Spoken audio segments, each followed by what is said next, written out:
완도와 더불어 함께하는 완도 주사랑교회.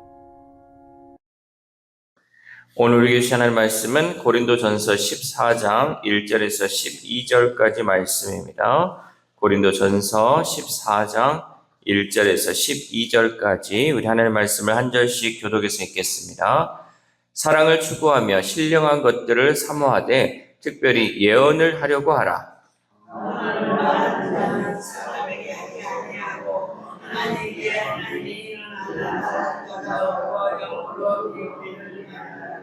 그러나 예언하는 자는 사람에게 말하여 덕을 세우며 권면하며 위로하는 것이요.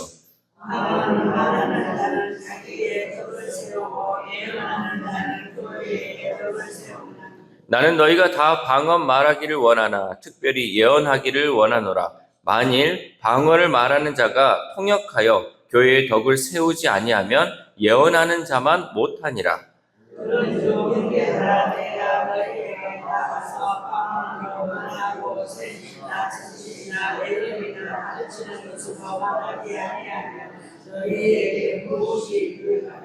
혹 필이나 검은고와 같이 생명 없는 것이 소리를 낼 때에 그 음의 분별을 나타내지 아니하면 필이 부는 것인지 검은고 타는 것인지 어찌 알게 되리요?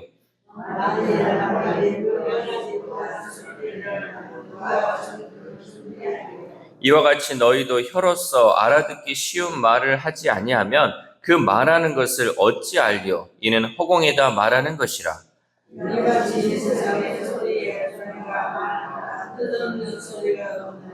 그러므로 내가 그 소리의 뜻을 알지 못하면 내가 말하는 자에게 외국인이 되고 말하는 자도 내게 외국인이 되리니.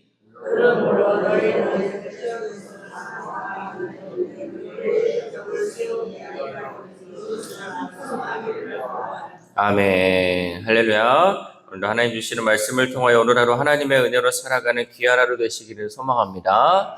어떤 손주가 이제 할머니께 편지를 보냈는데요. 할머니가 눈이 침침해가지고 읽지 못하면 그 편지는 그저 종이에 불과합니다. 아무리 좋은 내용으로 할머니 사랑해요, 할머니 어때요, 할머니 그동안 저를 키워주셔서 감사해요, 이렇게 막 구구절거 써가지고 할머니한테 보냈는데 할머니가 눈이 침침해서 그거를 못 읽으면 그거 아무짝에 쓸모없는 종이가 되어버리잖아요. 이때 필요한 것이 바로 편지를 읽어줄 사람이 필요합니다. 본문에서 사도 바울은요, 영적인 은사가 아무리 대단해도 다른 성도가 이해하지 못한다면 그것은 빈 껍데기와 같다고 말씀합니다.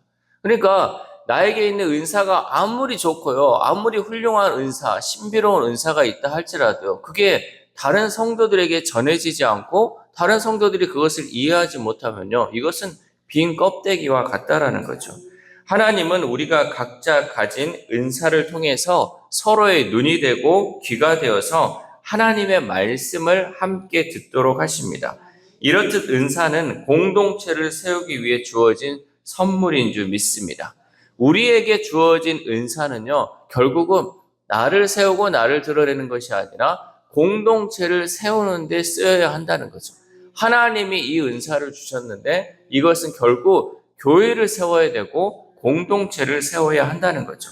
먼저 바울은요, 사랑을 추구하며 신령한 것을 사모하라고 권면합니다. 우리 1절 말씀 시작.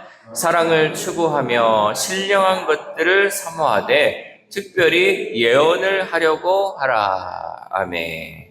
당시 고린도 교회 성도들은요, 신령한 은사 자체에 열광하며 그것을 자기 과시의 수단으로 삼았습니다. 그러나 바울은 은사보다 먼저 서로 사랑하라라고 말씀합니다. 왜냐하면 사랑은요, 은사를 바르게 이해하고 사용하게 하는 길이기 때문이에요. 이 사랑이라는 기본 전제 조건이 없으면요, 이 은사가요, 교회의 분열을 일으켜요. 지금 고린도 교회가요, 분열되었어요. 여러 가지 일로 인해서 분열되었기 때문에 지금 사도 바울은 이 교회를 다시금 바로잡고 하나 되기 위해서 지금 성도들에게 권면하고 있다는 거죠.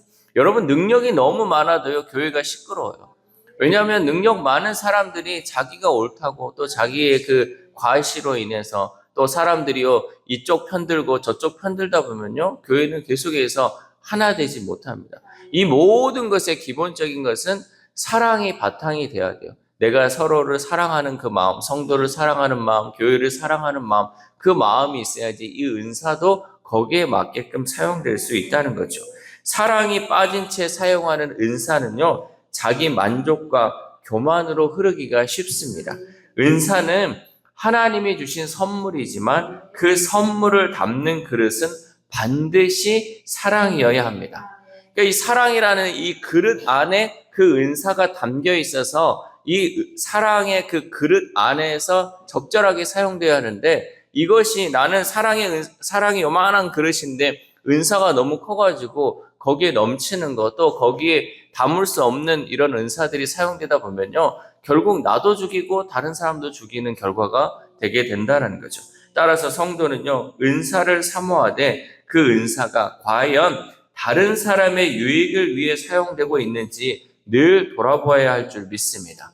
그러니까 하나님이 나에게 주신 은사가, 나는 어떻게 됐든 막 열심히 있고 열정이 있어가지고요, 교회를 막 위해서 이 일 저 일 하는 사람이 있는데요, 여러분 열정 좋죠. 열심 좋아요. 근데 그게 다른 사람을 죽이고 있다면 그 열정은 안 하니만은 못한다는 거죠. 그냥 가만히 있는 게 오히려 더 다른 사람을 살릴 때가 있어요. 막 이것저것 하고 다니다가 결국은 이 사람도 죽이고 저 사람도 죽일 수가 있다는 거죠. 그러니까 그 모든 것은 이 사랑이라는 그릇 안에서 적절하게 내가 지금 다른 사람을 살리고 있는지, 내가 하는 이 일을 통해서 다른 사람의 기쁨을 갖고 있는지를 나를 돌아봐야 돼요. 이거를 돌아보지 않다 보면요, 우리는 폭주 기관차처럼 가다가 결국은 사망의 길로 갈 수밖에 없죠. 여러분, 기차가 사망의 길로 가면요, 기관사만 죽는 게 아니고 그 타고 있는 사람까지 다 죽게 되잖아요. 그만큼 나의 그 은사의 활용함에 있어서도 모든 사람을 살리는 그 길로 걸어가야 한다는 거죠. 그래서 바울은 방언보다 예언을 더 사모하라라고 가르치고 있습니다. 이는 예언이 방언보다 더 우월하기 때문이 아닙니다. 여기서 말하는 예언은요, 한자어로 제가 얘기하지만 미리 예자가 아니에요.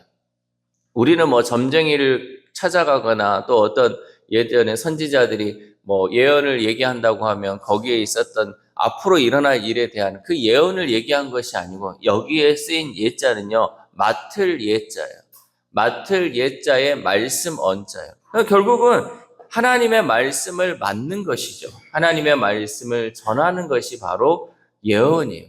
그러니까 우리가 하나님의 말씀을 들었잖아요. 그 말씀을 배웠잖아요. 그 말씀을 이제 전하는 일들, 이게 이제 맡을 예자를 쓴 예언이에요. 그러니까 성경에 말하는 대부분의 예언하는 것도 예언을 사모하라, 예언을 중요시하는 이것은요, 말씀을 중요시하는 거예요. 그 말씀이 있어야지 결국은 사람을 살릴 수 있기 때문이죠.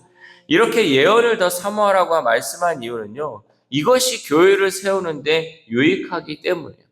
좀 전에 우리가 이제 사도 바울이 말한 것 중에 보면요, 사도나 선지자가 먼저 되고 방언하는 게 가장 마지막에 간 것처럼요, 이 사도나 선지자나 또 가르치는 교사들은요, 말씀을 통해서 다른 사람을 가르치고 세우잖아요. 그러니까 이것이 제일 먼저 중요하다라는 거죠. 그래서 교회를 세우는 데 있어서요, 말씀이 빠진 채 막 기도만 하고 찬양만 했다? 그거 여러분 잘못된 거죠. 교회는 항상 말씀 중심으로 세워져 가고 기초가 그것으로 인해서 되고, 그 다음에 우리가 막 뜨겁게 기도하고 그 말씀 붙잡고 기도하는 거잖아요. 하나님 이 약속 주셨는데, 하나님 이 말씀 주셨는데 우리가 이 말씀대로 기도하며 나아가야지, 이 방향을 잘못 설정하고 기도하면요, 결국은 내 욕심만 기도하게 되고요, 나만 계속 중언부언하면서 하나님 앞에 제대로 된 말을 하지 못하게 된다라는 거죠. 근데 방언은요, 하나님과 나 사이에 깊은 영적 교통을 통해서 개인의 덕을 세우는 은사예요. 이 방언은 여러분 중요하지 않다, 방언하지 말라가 아니라, 이 방언은 결국은요, 나와 하나님의 개인적인 비밀 소통이에요. 다른 사람이 알아듣지 못하고 나하고 하나님하고 1대1로 기도하는 데 있어서 집중할 수 있는 게 방언이죠. 그러니까 이 방언이 있으면 나는 더 깊이 하나님과 만나고 더 깊이 기도할 수 있기 때문에 이 방언을 하지 말라는 게 아니에요. 방언이 좋지 않다는 게 아니에요. 근데 이 방언과 예언을 봤을 때 방언은 개인의 그 영성과 또 이 덕을 세우는 게 개인적으로 중요하지만, 이것이 지금 분열된 교회 안에서 이것이 더 우월하다, 이것이 더 중요하다, 이렇게 주장하지 말라라는 게 이제 바울의 말씀이죠.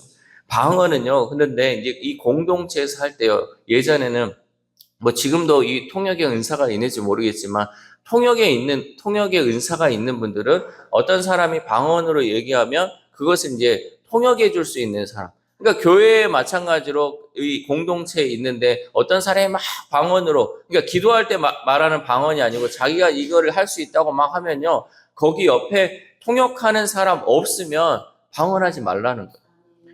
여기서 막 하고 있는데 여러분, 제가 앞에서 지금 설교를 하는데요, 막 방언으로 여러분한테 얘기를 하면 여러분이 알아들어요? 뭔 말인지 모르잖아요. 근데 이것을 앞에서, 사람들 앞에서 나 자랑하듯 과시하듯 그거 하지 말라는 거죠. 공동체를 세우고 이게 그 사람들에게 있어서 하나님의 말씀, 정말 진리의 말씀을 전하거나 옆에 사람이 그것을 통역해 주면 그때는 하지만 그거 없으면 하지 말라는 거죠. 예언은 하나님의 말씀을 모든 사람이 이해할 수 있는 언어로 전하기 때문에 교회의 덕을 세우는데 유익하다라고 말씀합니다. 우리 3절 말씀.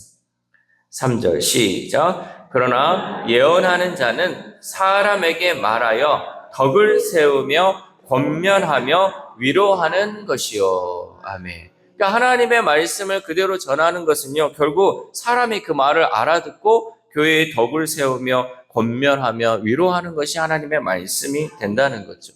여러분, 사도 바울은요, 누구보다 깊은 영적 체험을 했던 사람이에요. 우리들 중에 뭐 사도 바울보다 더 깊은 영적 체험한 사람이 어디 있겠습니까? 고린도후서에서요, 이 사도 바울은요, 자신이 셋째 하늘에 이끌려가서 말로 표현할 수 없는 말을 들었다고 고백하였습니다. 그것은요, 하나님과 바울 사이에 있는 깊은 영적 비밀이었습니다. 그러나 바울은 그 신비한 체험을 자랑하지 않았습니다. 그는 교회를 위해 누구나 이해할 수 있는 언어로 복음을 전하며 편지를 썼어요.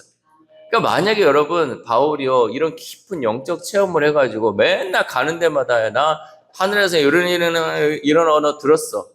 야, 너는 그런 거 해봤냐? 하면서 이제 자기 이제 자랑, 나 이제 하나님 깊이 만났다, 이런 것만 하고 있었다면 지금 우리가 이 신약 성경을 여러분 읽어볼 수 있겠습니까? 바울은요, 정말 하나님 받은 은혜도 많지만요, 거기에 맞는 또 깊은 영적 체험을 했지만 정말 사람들이 이해할 수 있는 언어로서 글들을 써가지고 이렇게 기록해서 남겼기 때문에 우리가 하나님의 은혜를 이 사도 바울이 쓴 이 성경을 통해서 우리가 읽을 수 있었다는 거죠. 이렇게 바울은 자신이 경험했던 신비와 체험은 개인의 비밀로 간직하고 성도들에게 누구나 알아들을 수 있는 말씀을 전했다라는 거죠. 우리 6절 말씀, 6절 시작. 그런즉 형제들아, 내가 너희에게 나아가서 방언으로 말하고 계시나 지식이나 예언이나 가르치는 것으로 말하지 아니하면 너희에게 무엇이 유익하리요. 아멘. 그러니까 내가 신비하게 이런 것들로 방언으로 나는 말하지 않고 나는 정말 있는 말씀을 통해서 너희에게 전하고 있다. 내가 뭐 방언으로 얘기했다면 너에게 뭔 유익이 있겠느냐라고 얘기하고 있는 거죠. 이것이 바로 슬기롭게 은사를 사용함으로 공동체를 세우는 모습인 줄 믿습니다. 그러므로 우리는 받은 은사를 나 자신을 드러내는 데 사용하지 않고 오직 복음을 위해 사용할 수 있기를 소망합니다. 마지막으로 바울은 피리와 검은고 나팔의 비유를 통해서 분명한 소리의 중요성을 설명하죠. 우리 7절에서 8절 말씀 시작. 혹 피리나 검은고와 같이 생명 없는 것이 소리를 낼 때에 그 음의 분별을 나타내지 아니하면 피리 부는 것인지 검은고 타는 것인지 어찌 알게 되리요? 만일 나팔이 분명하지 못한 소리를 내면 누가 전투를 준비하리요? 아멘. 악기가 분명한 음을 내지 않으면 어떤 곡을 연주하는지 알 수 없고 나팔 소리가 분명하지 않으면 전쟁을 준비할 수 없습니다. 마찬가지로 뜻을 알 수 없는 말을 허공에서 사라져버리고 서로를 외국인처럼 만들 뿐이다라는 거죠. 우리 11절 말씀 시작. 그러므로 내가 그 소리의 뜻을 알지 못하면 내가 말하는 자에게 외국인이 되고 말하는 자도 내게 외국인이 되리니. 아멘. 그러니까 그 말의 뜻을 제대로 분별해서 전하지 않으면 이건 뭐 여러분 외국 사람이 우리한테 막 이래 샬라샬라 얘기하면 여러분 알아듣습니까? 영어를 아주 잘해도요 그 사람들이 말하는 그 언어 다 못 알아들어요. 우리가 뜻이 정확하게 어떤 언어인지 서로가 그것에 대해서 알아야지, 또 같은 언어로 얘기해야지 서로 그것을 이해하고 아 하나님의 뜻이 이렇구나라고 우리가 알 수 있는 것처럼 서로 알아들을 수 있는 말을 해라 그런 거죠. 19세기 영국의 설교자 스펄전은요 진리를 전달할 때 어려운 말이 아니라 사람들이 이해할 수 있는 말로 해야 한다라고 강조했습니다. 그래서 그는 어려운 신학 용어를 사용하지 않고요. 아이들도 이해할 수 있는 쉬운 말로 복음을 전했습니다. 누군가 그의 설교가 너무 쉽고 너무 통속적이라고 비평할 때 그는 이렇게 말했습니다. 영혼을 구원하기 위해서라면 학자의 언어가 아니라 시장의 언어를 사용할 것을 나는 주저하지 않겠다라고 말했다라는 거죠. 제 생각이 늘 이와 같습니다. 여러분 저는요 설교가요 늘 쉬워야 된다고 생각을 해요. 어린아이가 들어도 또 어린아이가 들었을지라도 그것이 이해되는 단어와 언어로 전해야 되고요. 오늘 처음 설교 듣는 사람도 이해할 수 있는 언어로 전달되어야 한다라는 거죠. 그렇지 않으면 새로 믿음을 갖기로 한 사람이 어떻게 복음을 받아들이고 어떻게 이해할 수 있겠습니까? 여러분 우리가 늘 이 강단에서 전하는 말씀이요 어렵고 또 익숙하지 않은 언어로 사용하면요 새로운 사람이 어떻게 믿음이 생기겠어요? 누구나 다 알아들을 수 있는 말로 해야 한다는 거죠. 때론 제 설교를 들을 때 어떤 사람들은 너무 쉽다, 너무 깊지 않다라고 얘기하기도 합니다. 그런데 여러분 복음은 믿는 우리에게만 열려 있는 것이 아니라 믿지 않는 이 세상 모든 사람에게 열려 있음을 여러분 잊지 않기를 바랍니다. 그러므로 우리는 다른 사람들에게 복음을 전할 때 어려운 용어로 사용하지 말고 쉽고 이해할 수 있는 단어들로 우리가 복음을 전해야 할 줄 믿습니다. 사랑하는 수랑교회 성도 여러분, 우리가 사모해야 할 것은요, 신비한 체험이 아니라 그 체험을 통해 형제 자매를 깊이 사랑하는 것이에요. 그러니까 우리는 뭐 신령한 것을 위해서 열심히 하나님 이것도 나도 체험하게 해주세요. 이거 깨닫게 해주세요. 뭐 이거 알게 해주세요. 이게 여러분 중요한 것이 아니라 이걸 통해서 우리가 서로 사랑할 수 있는 그 마음이 우리 가운데 있어야 한다는 거죠. 성령님은 우리를 서로 연결하여 그리스도의 몸을 세우시는 분입니다. 그러므로 우리는 우리가 받은 은사가 누군가에게 따뜻한 위로가 되고 누군가에게 하나님을 만나게 하는 밝은 등불이 될 수 있기를 소망합니다. 이 새벽 우리가 함께 기도할 때 하나님 우리가 자랑하기 위해 은사를 사모하지 않게 하시고 언제나 누군가를 살리고 공동체를 세우는 은사로 쓰임받게 해달라고 기도합시다. 또한 오늘 하루를 살아감에 있어서 주변의 가족과 이웃들에게 사랑의 언어를 통해서 주의 복음을 아주 쉽고 이해할 수 있는 말로 전하는 저 여러분 되시기를 주님의 이름으로 소망합니다. 기도하겠습니다. 하나님 감사합니다. 오늘 말씀을 통하여서 우리가 어떤 것을 사모하며 또 하나님 말씀을 전해야 할지 말씀을 통해 깨닫게 하심에 감사를 드립니다. 하나님 개인의 신령한 것과 또 비밀스러운 것을 우리가 자랑하며 다니는 것이 아니라 오직 하나님의 말씀만을 전하는 우리 주사랑 공동체 될 수 있도록 도와주시옵소서. 특별히 아픈 환우들을 위해서도 기도합니다. 하나님 그 영혼들 날마다 주님 기도하면서 몸에 병이 낫기를 아버지 간구하고 있사오니 주님 그들을 불쌍히 여기고 긍휼히 여겨주셔서 그들이 치유되고 회복되는 역사가 이루어지도록 주님 도와주시옵소서. 또한 우리의 다음 세대 우리의 자녀들이 있습니다. 하나님 우리의 자녀들 또 여러 가지 시험을 준비하며 또 앞으로의 길들을 준비하며 가는 자녀들이 있는데 하나님 그 자녀들에게 지혜 주시고 오직 하나님의 은혜를 통하여서 지혜가 오고 하나님께서 주시는 능력을 통하여 하나님 할 수 있다라는 믿음 주셔서 우리의 자녀들이 걸어가는 그 길, 또 우리 자녀들이 준비하는 그 길 가운데 오직 주님과 동행하며 나아갈 수 있도록 도와주시옵소서. 또한 오늘 하루를 살아갑니다. 하나님, 오늘도 우리에게 건강 주시고 또 물질 주시고 일할 수 있는 은혜 주신 것은 하나님, 우리가 주의 복음 증거하며 하나님의 자녀로 살아가기에 부족함 없도록 우리에게 부어주신 줄 믿습니다. 그 은혜에 감사함으로 오늘 만나는 사람들, 또 주변에 있는 사람들에게 쉬운 말로 주의 복음 전하며 살아갈 수 있도록 도와주시옵소서. 이 모든 말씀 우리를 구원하여 주신 예수 그리스도의 이름으로 기도드립니다. 아멘.